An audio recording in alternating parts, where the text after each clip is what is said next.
Hello, my name is TKO from Tokyo. I'm going to be doing a speedrun submission video today. The game I'll be running is Battletoads and Battlemaniacs for the Super Nintendo. Just a couple quick things about this game. This will be the Japanese version of the game, just because it does have the fastest text speed of any of the titles, so it saves a little bit of time on there. A few other things about this game. I've been running this for about a little over 3 years right now, I believe, and what you'll be seeing today is my current fastest run as of the date of submission, and we'll go ahead and get started. So time will start the moment you take control of the character right now.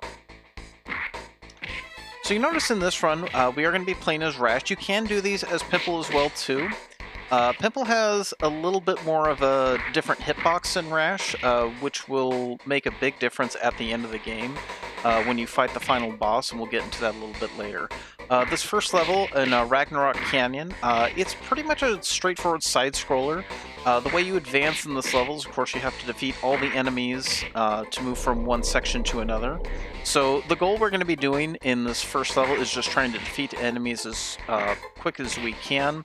This usually involves doing finishing moves the moment these characters spawn and just getting them knocked off the screen, like you'll see right there with the ball and chain. This guy right here, he can be killed, missed a little spot right there, but he can be one-shot as he gets out of there.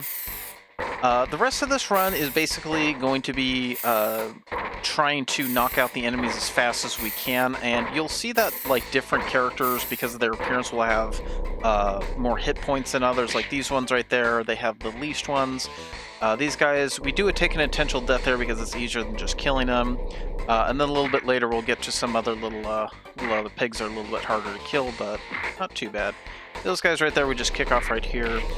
This part right here is a little bit tricky because right here you're going to notice I'm going to be on the right side. I'm going to get this one guy to hit his friend there, which allows me to knock him out and knock the other guy out. And when this guy comes down, I just knock him out too. You have a small time frame to knock these guys out of the screen, because basically once they're on the ground you want to dash forward and just kind of kick them out of there, because once they get up you'll have to do it again. You lose a lot of time on that. So you're basically just trying to kick him off as fast as possible. Same thing with him right there. The moment he hits the ground you want to just dash forward and try and knock him out of there. These guys here, like earlier, we're just knocking them into the pit right there just so we can move forward. Can't really do much about these fireballs here, just kind of gotta wait for them to play out. And then a little bit here we'll be fighting the stage boss, the Stone Pig. He's not too hard. What we're gonna be trying to do is make sure that we don't want to destroy him when he's in the middle of the screen. In fact, we also want to make sure that we don't knock him off screen, and you'll see why in just a moment. He's gonna be coming up right now. Now, when he gets knocked off a screen, what will happen is that he will jump up above the screen, and then it actually eats up a lot of seconds. So what I'm doing here is I'm just kind of bouncing him back and forth with my hits here. And then after I get near the end, what I'm going to try and do is knock him, do the last hit off screen, and this is to make the pixel animation go a little bit faster. Kind of get him about halfway off screen right there, so he's not completely off, but it's still not a bad start to this level. So next level here, this is the Hollow Tree, and the Hollow Tree is an auto-scroller, and much like the first level, we are trying to knock out these enemies as fast as we can, because if we don't, the level will actually stop scrolling. So we'll be trying to one-shot knock these guys out as fast as we can. So we got the bugs up top. The snakes right there are a little bit tricky because their heads like to kind of bob and weave, and it's hard to knock them out really fast. These guys here, a little bit tricky. I do a little trick there where when you're at the top of the screen, you kind of just toss the disc that you're on, and it allows you to just sort of take out one side of the screen, and then you can knock out the guys on the right side. So this next section here is going to be some more snakes, and I'm basically tossing this disc because they take 4 hits of the disc, and it is possible to just double hit them in one disc throw. So you kind of see right there, that actually got 3 in that one. But you'll see in this next part, we're just trying to knock them out, and if you do it fast enough, you can actually prevent the level from stopping the scroll, but that's a little bit tricky though, but we did pretty well in that run right there. These guys don't really do much, you just gotta avoid them, so what's kind of neat here is that you'll see if you do your little animation here where you toss out the disc, the rats will actually just kind of pass right through you, so they're no trouble right there. So we're going to be getting some more of those bugs in just a moment right here. This part's a little bit more tricky because these spikes will actually give you more trouble, so you can't just use your disc from above and knock them out. So you got to kind of get into the corner here and kind of knock them from the side. And the hitboxes are really tricky with these guys. Sometimes they just don't want to get hit by that disc at all, so... Next part right here, just some little guys with magnets. They're not too hard. You just knock them out the moment they pop up on screen. The next part right here, we're going to get these little pods that are going to shoot electric bolts. Now my goal is I'm going to try and hit them the moment they shoot the electrical bolt, and what that will do is it will knock them straight into the bolt. Missed that one right there. The next one got it just fine. And then these two guys right here, you have a little small frame window to get them knocked out at the same time. We're successful there. Now these guys, unfortunately, you can't hit with the disc because of the spike wall, so you just got to punch them as fast as you can. And now the rest of the level is going to be... it won't stop at any other point, it will just be an auto-scroller the way through. I just mainly have to avoid these fans from pushing you into the spikes, and then in just a few moments here, the level's going to speed up a little bit and it will end soon. So a quick background of this game, just because it's kind of a good time to talk about it. If you've played this game before, if you know anything about Battletoads, this is basically the sequel to the first Battletoads game. The story is basically that the Battletoads and the Professor go up into the mountains to, I believe, the Himalayas to essentially test out this new game from a company, and they find out that, oh no, it turns out it's actually a portal into some kind of other gamescape dimension, and now they're trying to save Zitz from the Dark Queen. So, not really much of an extensive story, but it holds the game together, I suppose.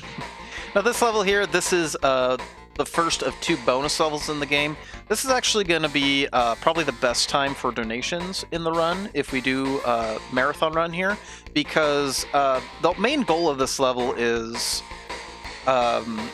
if you were playing it casually, you would want to try and get as many pins as possible. So every 200 pins is a life, and then every remaining pin after that adds to your score. Now, if you hit these rats here as they're kind of flying by, you lose a little bit more points each time, but we actually want to stay at 0. And the reason why is because we don't want to waste any time having the game count up our score. We just want to get the level to end as soon as possible and have no score for it to count. So the way you end the level is, unfortunately, when you hit these guys, they don't take your energy down, but later in about 30 seconds or so, you're going to see these black skull pins, and they're going to actually knock your health down. We want to hit 8, because by the time we hit the 8th one, that will actually end the level, and then we can move on. This bonus level does go on much longer, but we're not looking to stay on this level forever, so for the most part, this level can almost be entirely reserved for things like donations or talking about the game. And then it's going to end right here, so that's the first wave, and then that's the last set of pins right there. Alright, so the next level we're going to is the Turbo Tunnel. Now, much like the first game, it is you riding on these hover bikes, and you are trying to get all the way to the right side of the level. So, we got these walls here that we just gotta avoid, and the levels does get progressively harder as we advance, so you get kind of a little taste for it at the start right here. You know, a couple of walls just going up and down here. The one thing I will say about this level in comparison to the original Battletoads is that you will notice there are a few subtle differences at the start, and then it kind of changes a little bit at the end. Like, you'll notice there's some double walls there that sort of pop up at the same time.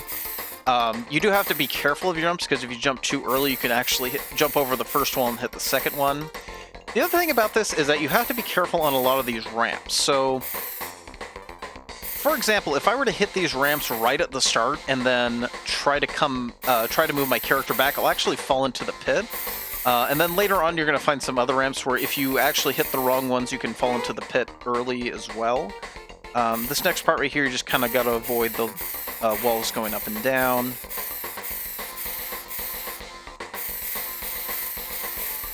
And then we're going to hit one of those ramps right here. Now you got to be careful right here because these are 3 walls at once. You want to hit this ramp and then dodge the next one because that will hit the wall right here. This is where it gets a little tricky. You'll notice there's 2 ramps. We took the top one and then we move straight forward because if we fall back, it will actually cause us to fall into the pit.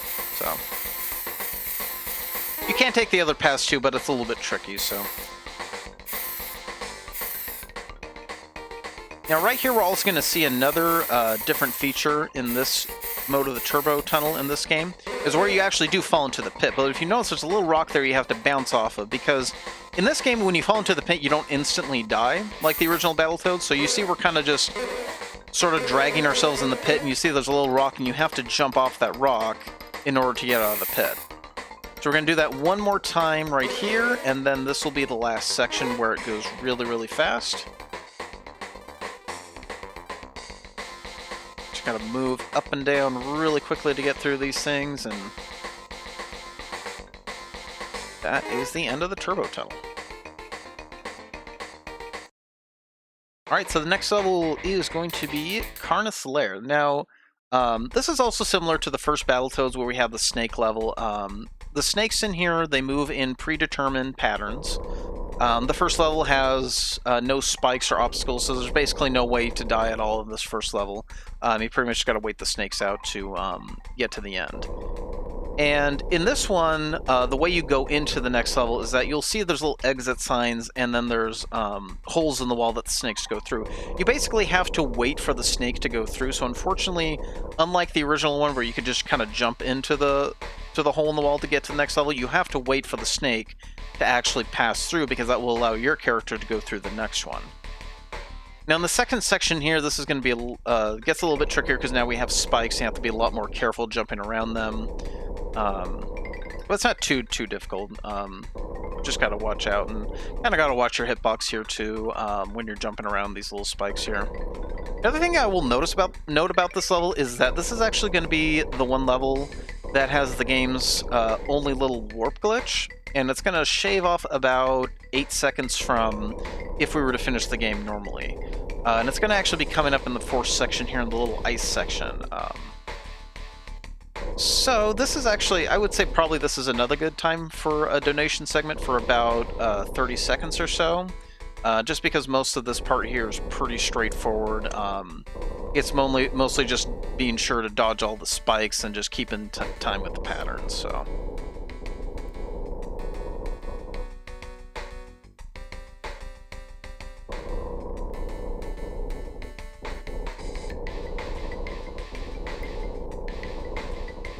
And sometimes if you're not careful with these snakes, you can actually jump off of them by accident, so it's careful not to accidentally dash too far too forward, or not dash at all, because sometimes you will accidentally hit those spikes. But we're gonna jump right around this guy, and now we're in the ice level right here. So gotta duck under those spikes, and we're gonna move right up.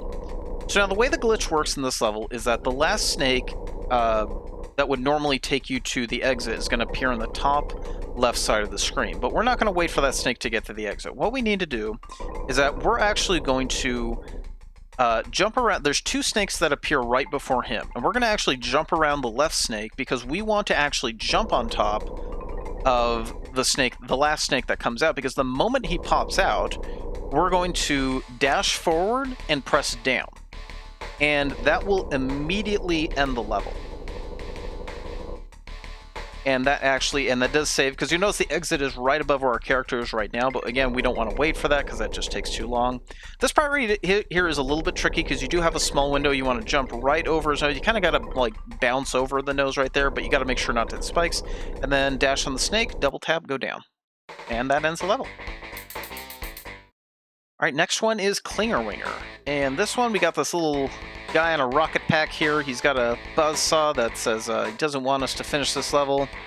So we got to make sure to outrun him in this. Now you're going to see some obstacles here. You notice a wall right there we just passed. You got to make sure to duck under those. And you need to always make sure to push in the direction in which your character is going. So be up, and then going to the right, and then up, left, down. And you want to make sure to get around the corners very carefully, because if you don't push the direction fast enough, you'll actually slow down a bit and the rat can catch up to you. The good news is that on segments like these where the track direction changes quickly, this is what allows you to get an edge up on the rat from catching up to you. Now right here the track breaks, so you do have to jump over it. These ones you don't jump over, you just kind of follow the track, so it just kind of launches you over. But when you see the bailout sign, that's when you have to jump right over it. But we're doing really well right now because he's pretty far behind, so we don't have to worry about him catching up. The one unfortunate thing I will say about this level, I think I've been asked this before a few times in the past, is that, you know, does this level make a big difference on the run? Because, you know, you can go a little bit faster depending on how well you move around the curves and everything on the track. Unfortunately, this level cannot end early. It only ends when the rat ends, which is very unfortunate. The rat is obviously not concerned about saving time or frames or anything like that. He just wants to take his time. So even though we end the level early, kind of wait for him, level ends officially there, and we move on to the second bonus stage. Now this bonus stage right here is going to be a lot faster than the first one because instead of the bowling pins this time we use dominoes, but the black dominoes will appear right up front, and you can just kind of hit them all, and that knocks your energy out. We did miss a wave there. You can actually do it on the first 2 waves because there's 4 dominoes per wave, and each one takes off a bit of health. But yeah, that's pretty much the extent of that bonus stage, and now we move to the rat race. So it starts with a lot of little obstacles. You notice these little dragon heads on the wall. They'll shoot out little fireballs. You just want to kind of get around them, and then after that you start to fall down and just got to outrun the rat. So it isn't too hard at the start. There's really not too many obstacles, and it's a pretty short distance first time, but you need to make sure you get to that TNT before the rat does, otherwise you have to start the section all over again. So, and these little rotating platforms, unfortunately, there's really not much you can do about their placement. They're pretty much RNG, but you can kind of still move around them carefully if you're lucky enough. And they don't kill too much time if you aren't able to fall through the gaps in there. So the second section ends right there. And this is the longest section right here. Notice these little guys are trying to blow you into the wall on there. If you go fast enough, you can pretty much avoid all of the obstacles right there, but you can't stop moving at all. If you go too slow, you might hit any of the fireballs, the arrows, or even that little electrical bulb at the end there. That did pretty well in that part right there. And so we're pretty close to the end here. Got about, I think, another 30 seconds or so before we get to the end.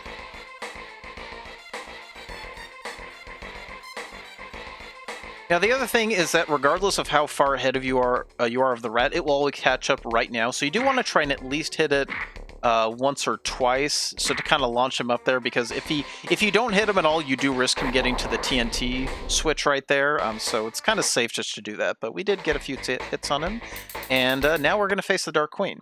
Now, as we were saying at the start of the run, we got to talk about Rash's hitbox. So you notice I do the kick and then the hit right there, and then I try to do the double hit.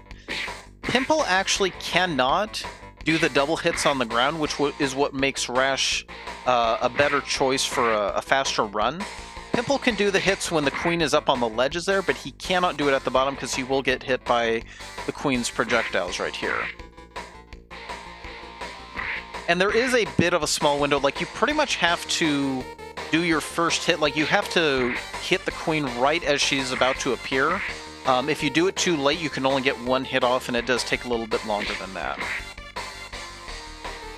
So we did miss one right there. But like I say, the frame window is very short, but that was the last hit right there, and now we are going to the end. And that text box that the queen says in there, that is also RNG too. She has some longer ones. We did get a shorter one there, so it did save a few seconds on that one. And then now we are going to be getting to the end of the run here. So what is happening now is that the professor is saying that one of the other villains in this game, who only gets introduced at the intro of the game, named Silas Volkmeyer, he's basically making his escape right now in a UFO. So the professor is saying, like, oh, that UFO is going to appear right above where we're at right now. So Battletoads, get in your chopper, get to the chopper, and knock him out. And that is where our game, or where our run is going to end. So Battletoads are going to pop out of the little portal there. Now the game will end in two ways. The one we don't want is for the UFO to escape, because that takes a long time. The one we are going to be doing is we're going to be ending time on the third missile hit, because that will destroy the UFO. So the way the missiles work, we got this target here. Every time you hit the missile, the target moves a little bit faster, so the latter two shots are a little bit tricky. You see right there, did miss one on that one. And then that is time. Alright, so that was Battletoads and Battlemaniacs. I hope you enjoyed it. I'm looking forward to hopefully running this at some events and marathons. Thank you for watching, and thanks for the views. You can also catch me on Twitch as well, TKO from Tokyo. Thank you so much.